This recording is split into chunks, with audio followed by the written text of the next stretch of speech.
All right, good evening, everyone. Short and sheer tonight. I apologize, but sandwiched between meetings. Yeah. And so here we go. We are going to go back again like we did last time. We're going to start at Nun Vav Amud Aleph, 5 lines from the bottom. Tana Rabbanon. Our rabbis learned in Brisa, Bechor she'ach sudam. If I've got a firstborn animal and it has a abundance of blood, right? It got some blood building up in it.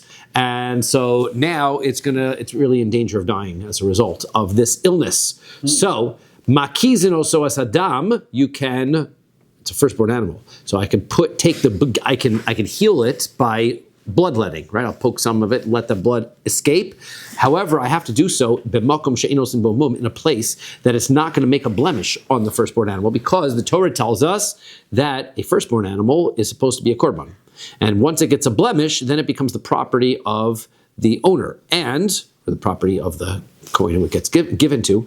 But we're not allowed to intentionally place a blemish onto that animal. So, says the first opinion, right? You can save the animal's life by letting the blood out, but you have to make sure to do it in such a way that you are not going to make a blemish on it. You cannot do it in such a place. But the blood clot is the blood clot in itself is not a mum. That's the point that we're making here at the beginning, right? The blood itself is not a blemish. Once you poke a hole, let's say, for example, in its ear, then it's going to make a blemish, right? But if I do it in such a way that it doesn't make a blemish, then I can do it. Different Rabbi Meir to Rabbi Meir says. Even though the animal's going to die as a result of it. The Chachamim say, Yakiz af b'makom she'osim bo mum. You're allowed to do the bloodletting even in a place that will create a blemish. The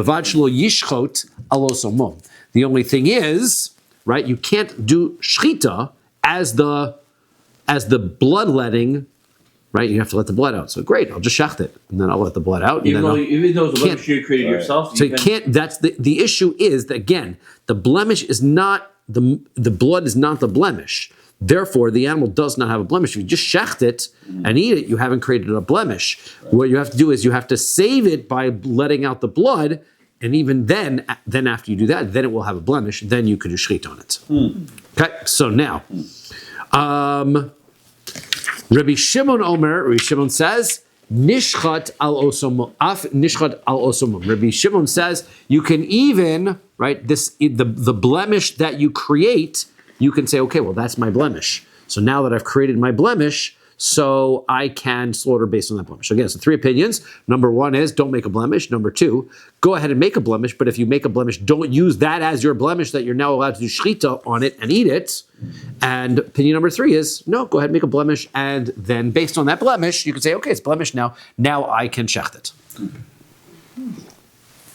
Rabbi Yehuda says, afilu meis ein makizin lo asadam.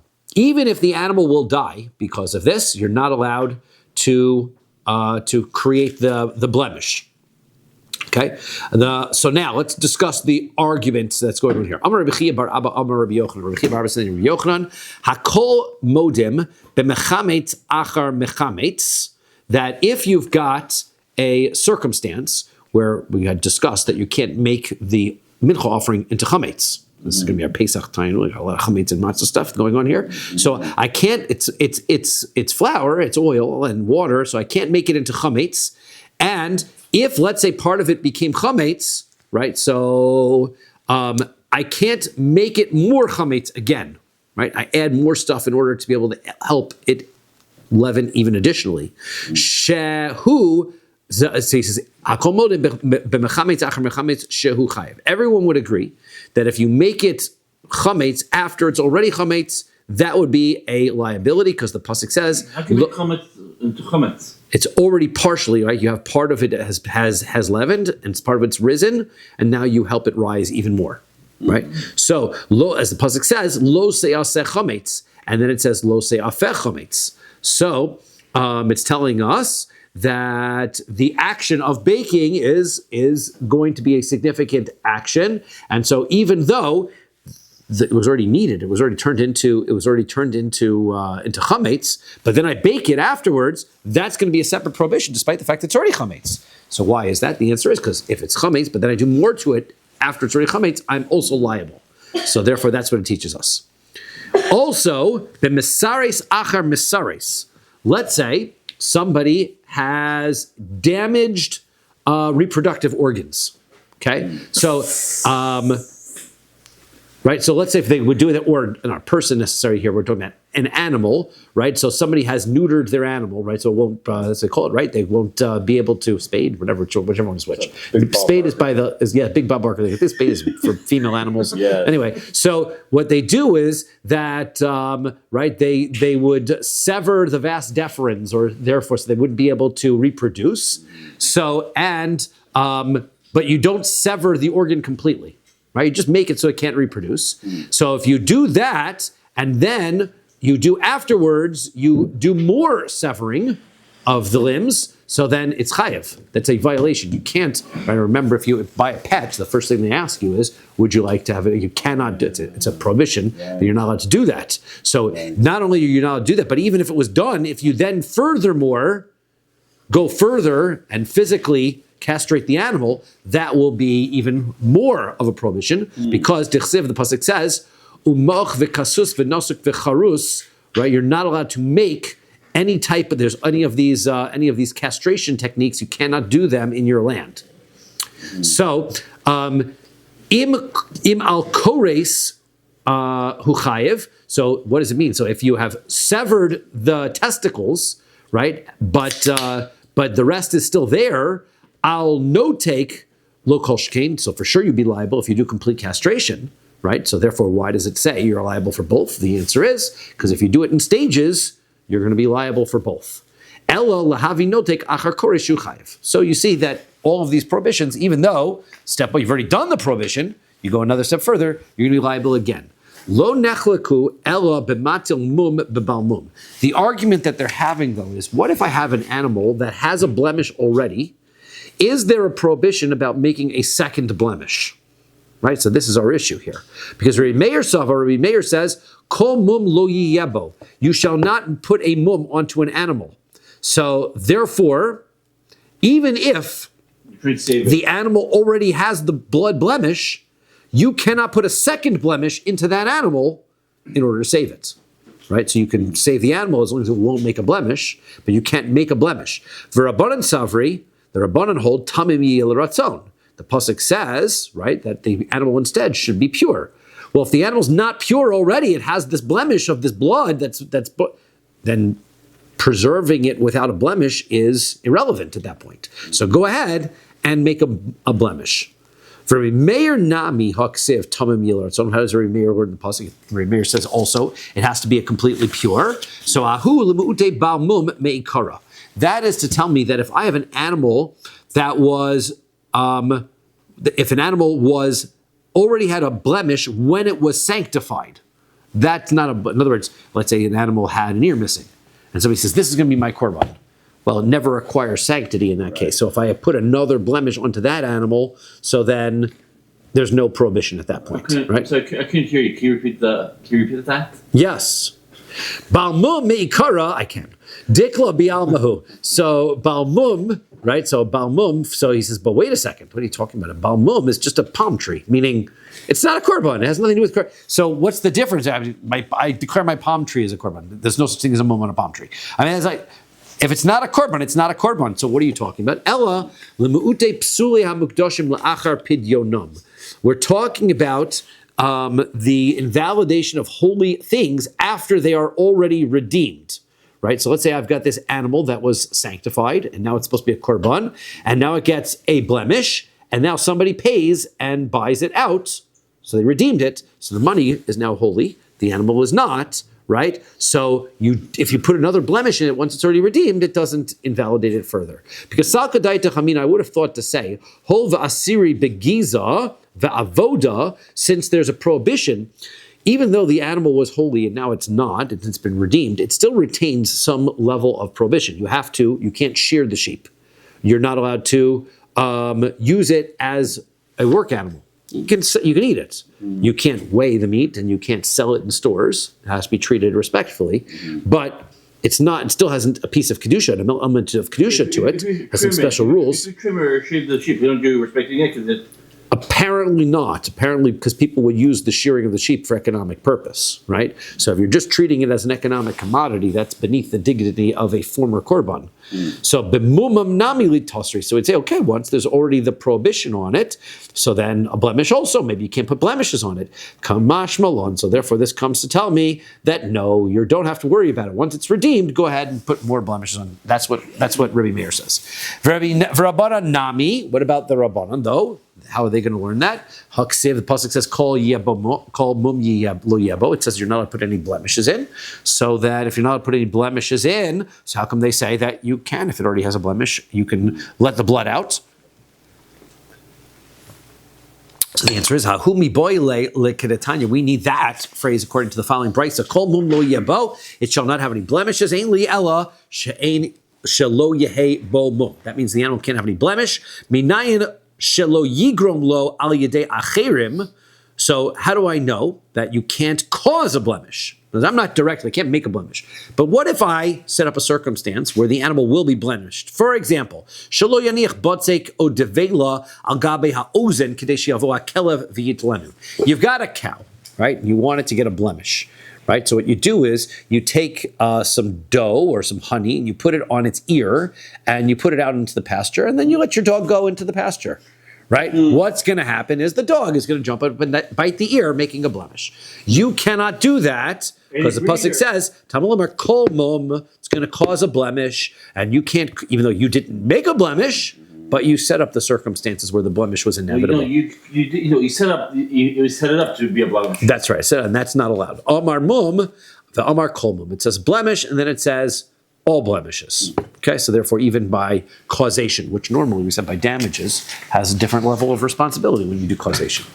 Amar Rabbi Ami, Rabbi says, "Hinich se'ur al gabe isa." If I have dough, and I put the leavening agent, and I put it onto the kneaded dough. The halach v'yoshev lo, and it sits on there, v'nischam tomei aleha, and it becomes chametz as a result. Right? I didn't push it into the dough. I didn't mix it. I just took it and I put it on top, and I just left it. You're still chayav. Chayav aleha k'maisa Shabbos. So you're liable on it, just like you are liable on Shabbos.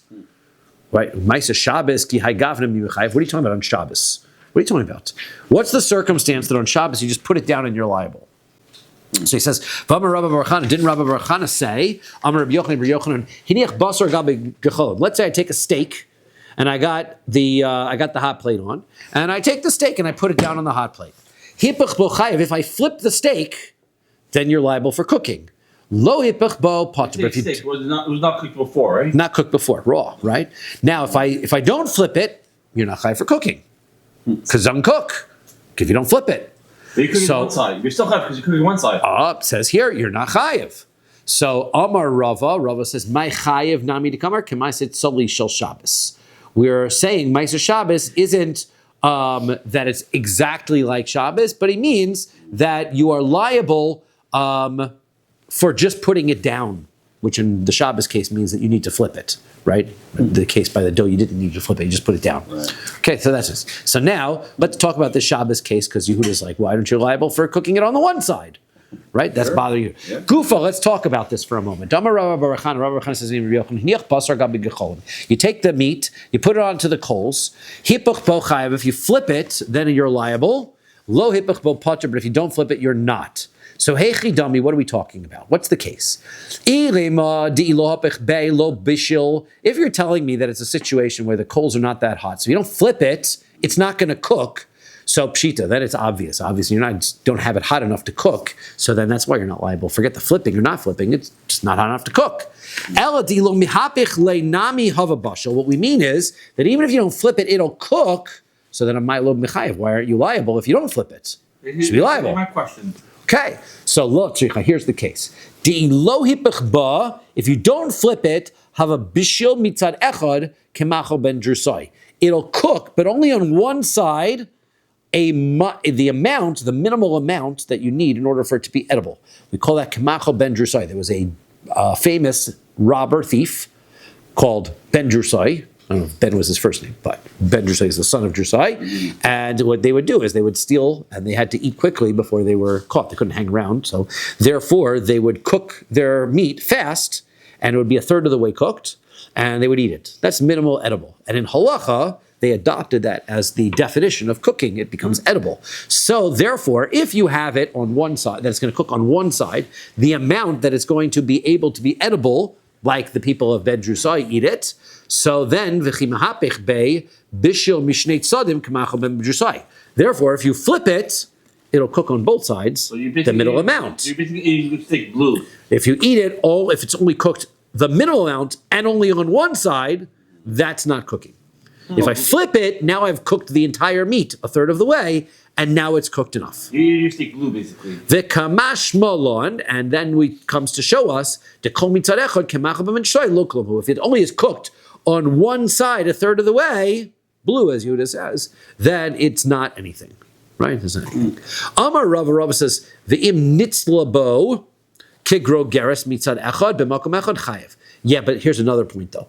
If the fire is hot enough in one location, that one location is going to get fully cooked, a dried fig size is going to get fully cooked, then you are liable also, right? So it's either the entire piece gets cooked a little bit, or you get one piece that's really fully cooked, one part of it that's fully cooked. Then you're liable on Shabbos. Amalei Ravina Ravashi, Ravina says Ravashi, but Makom Echad in B'shnei Mashosha Mekomos low. What do you mean? That it has to be a dried figs amount in one location? What if I have a little bit cooked here and a little bit cooked here and a little bit cooked there? Right? They don't combine together? No. Ve'atnan, we learned in a Mishnah that seems to imply that if I have 3 done malacha in 3 different locations, I can combine it together and make it into one size. For example, hakodeach, somebody drills holes, which is a problem of binyan, of building. So somebody starts drilling holes, kol shehu, in any size, you're chayev. So that is going to make you liable for building. You drill holes. Well, hey Chidami, what are you talking about? If they drill the holes into one place, kol shehu l'maychazi, then what would be the point? Drilling a hole of a very small size is too small to do any work with it. It's not building, right? It has to be. You're destroying. Destroying is not a malacha, right? In order to be liable on Shabbos, it has to be in a constructive fashion. So if I drill holes to put screws in it, then I have to be able to drill it thick enough that I can put a screw in it.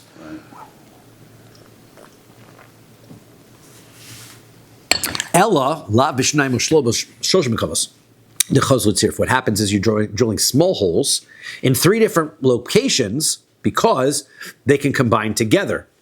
Because if you're going to drill a larger or longer hole, what you would do, so therefore you're drilling in 3 places, and by combining those holes together, you would have a sizable enough hole to be able to consider it significant. So then, therefore, even if you do it in 3 separate locations, it combines together. So therefore, the meat also, you don't need the meat to cook in one place. It should be in 3 different smaller locations. It can also combine together.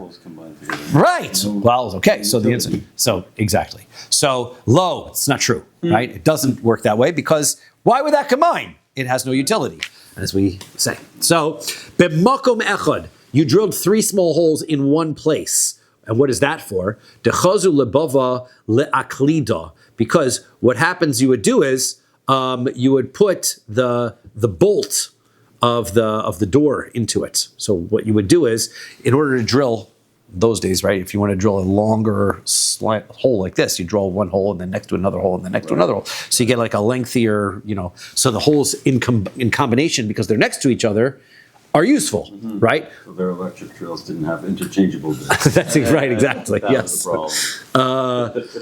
So therefore, they all have to be in the same place. That's the point. Is they're drilling 3 and 3. You're drilling multiple holes in one place. Rava says. Some say Rava said, even if it's in 2 or 3 different locations, it would still make you liable for building.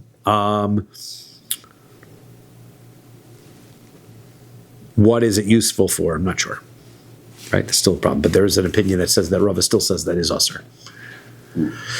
Amar le Ravina Ravashi. Ravina says Ravashi Afananami Tanita. We have a Mishnah that supports that. Hakodeach kol shehu. Right. This is what he said about if he cooks the meat in 2 or 3 places, then he would be liable. So Ravina says Ravashi, I have a support for that. Mishnah says Hakodeach kol shehu chayiv. If you drill the holes, then you'd be liable. Hechidami, so what's the case? If he did it in one place, kolshu lemay chazi, then why drilling a small hole in one place? Why would that help you? So ella lav b'shnei mishloshim mekomos dehavu dechazi letziruf. It must be in 2 or 3 places, and you can consider them combined together. So no, that mission does not support because b'makom echad dechazu lebava daklida. That is the way to be able to put the hinge, that's what I said the bolt, right? The hinge of the door by drilling it in. If you want to get deeper and deeper, I guess they would drill it and then drill it further and then drill it further. Then you can have a hole that's of significance because you drilled it all in the same place. Okay? Tana Rabbanan, Rabbi's learn. Ilu nemar asher takrivu laHashem lo saseh chametz. So if the pasuk had said, right, that that which you are going to bring as a korban to Hashem, you shall not make it into chametz. Hayisi omer, I would have thought ainli belosa se chametz ela kometz bilvad. I would have thought that the kmitza, which is the part that is brought to Hashem and burned on the mizbeach, that's the only thing that you can't make chametz. But mincha minayin. What about the rest of the mincha? So Talmud Lomar mincha. The pasuk says mincha in there, so it comes to include. Sha'ar Menachos mina, so it comes to tell me that you are in violation of allowing the rest of the mincha to come chametz also, you'd be in violation. Now that pasuk is talking about the minchas marcheshes. So the Gemara wants to know, Sha'ar Menachos mina, what about all the other mincha offerings? How do we know that those can't be brought as chametz? Talmud Lomar, kol ha-mincha, because it has the word all minchas. Okay. Asher takriv Hashem, that you're going to bring close to Hashem. So kshera v'lo psula means that it has to be a kosher korban in order for you to be liable. If there's a psul in the korban otherwise, then letting it become chametz isn't a problem. So mikan amru, from here, chametz es hakshera chayev. If you allow a kosher korban to become chametz, you are liable. Ve'es psula pater. But if you let a pasul korban become chametz, then you're not liable. Right? Only if it's an active korban. Boy, Rav Papa asks the following question: Chimtza v'yotzos. So let's say the korban became chametz, and now it goes out of the azara, right? So now it's outside already. V'chazer v'chimtza, and now he bakes it, makes it chametz again. Bakes it again. So mahu, what happens now? Kaven de yotzos. If sila lobiyotze, since it left the azara, so now it has a new psul that it left the azara. Therefore, v'chi hodar mechamitz, when he does it, make it chametz a second time, lo mechayva la mishum mechamitz achem mechamitz, that he wouldn't be liable because he's done chimutz after chimutz, but he only did it after it was already invalidated by leaving the azara. Oh, Dilmor, maybe kaven dechimtza pasul yotze lo mahanibe, or do we say no? It became chametz first. Now that it's chametz, the fact that it left the azara is an irrelevant add-on piece. It already became ruined by being chametz. So therefore, we ignore the fact that it went out. So when he bakes it, he's actually liable a second time. So which is the answer? When he goes back to makes the chametz again, he would be liable for making it chametz twice. So teku. We leave that one unresolved. Boy, Rav Mari wants to know, let's say that the kometz, the kmitza scoop, becomes chametz when you're on top of the mizbeach. Mahu, what is the halacha there? Right? Because pasuk says, Asher takrivo marachmana, that which you are going to bring close is what the Torah says, v'ha akrava, it's already there. So therefore, you can't be liable for it. It's already there. Oh, dilma, mechusar haktara ke mechusar masadami. It hasn't been burned yet. So therefore, it's not complete. And so therefore, you can still be liable for making it chametz. V'hashta denafka le mikol mincha. Now that we learned, the Bryce already explained kol mincha, so then is not talking about just the kmitza, it's about the rest of it. Asher takrivu lamali. So then why do we need that the kmitza would be included? Because the entire korban is already included. So, the answer is I need it because of what we learned in a brisa. Asher takrivu, that which you are bringing close, l'rabos minchas nesachim lechimutz. That's to tell me that the mincha that is brought together with animals is also liable to the prohibition of allowing it to become chametz. Divrei Rabbi Yossi Arglili. Rabbi Akiva omer l'rabos lechem apanim lechimutz. Rabbi Akiva says, in order to tell me that I'd be liable for letting the lechem apanim become chametz. They're also supposed to be matzahs. Now, the minchas nesachim meperos heim. Well, 1 second. The minchas nesachim that comes with the animals is flour and 3 lug of oil. It doesn't have any water in it. So therefore, how is it? It's just a cake. It's water. It's flour and oil. So how is it going to umeiperos ein machmitzin? Liquids that are not water don't create chametz. So therefore, there's no. Why would you need a pasuk to tell me I can't make it chametz if it can't be chametz anyway? We're nun zayin on the base. Amar Reish Lakish, Rabbi Pasuk says, Omer Haya Rabbi Yossi Aglili. Rabbi Yossi Aglili is to say Minchas nesachim megablo b'mayim ukshera. Rabbi Yossi Aglili would say that if you wanted to add water, you could. Right, so there, and if you did add water, then you would have a chametz circumstance, and hence the need for the prohibition of chametz. Okay, Rabbi Akiva says lechem aponim. So lechem aponim, right? So it's has a prohibition of chametz. Midas yoveshi. So that is made in a utensil which is used to measure dry measures. Ushmanalei Rabbi Akiva, we see from Rabbi Akiva to Amar Midas Yavesh Lo Niskadsha, that a dry measured utensil doesn't sanctify it. So therefore, the components of the lechem apanim are actually not sanctified until you cook it and bake it in the oven. Like a Swifter. No, I don't know what you mean. But You know sometimes when you put flour in the Swifter, you sifter, yes, the sifter, right? So the flour in the sifter, right? So it is like, well, it's a bowl, right? But it's a bowl designed to be able to measure. It's like a flour scoop, right? It's got a measure. It's designed to hold the flour. Right. So therefore, that's not going to sanctify, right? Only the bowls that allow the moisture. So since it's only that, so it actually becomes chametz once you bake it. It only becomes a korban once you bake it. And once you're baking it, it can't be chametz. It's already baked. Mm-hmm. So therefore, there's no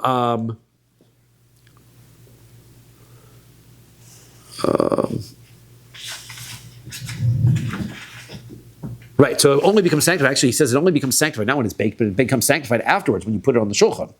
So when you put it on the shulchan, then it becomes sanctified. So therefore, it's not a mincha. So therefore, there's no such thing as worrying about chametz. Of course, it's not baked as chametz, but it isn't even lechem apanim yet.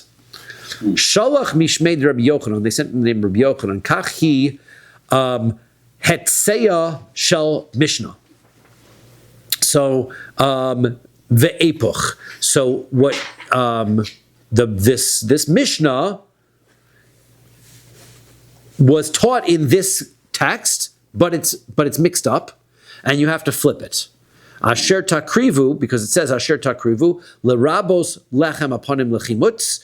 Right, that tell me that lechem aponim can become chametz. Different Rabbi Yossi. That has to be Rabbi Yossi's opinion, Rabbi Yossi Aglili's opinion, because of course you can't have an issue of lechem aponim being chametz, according to Rabbi Akiva.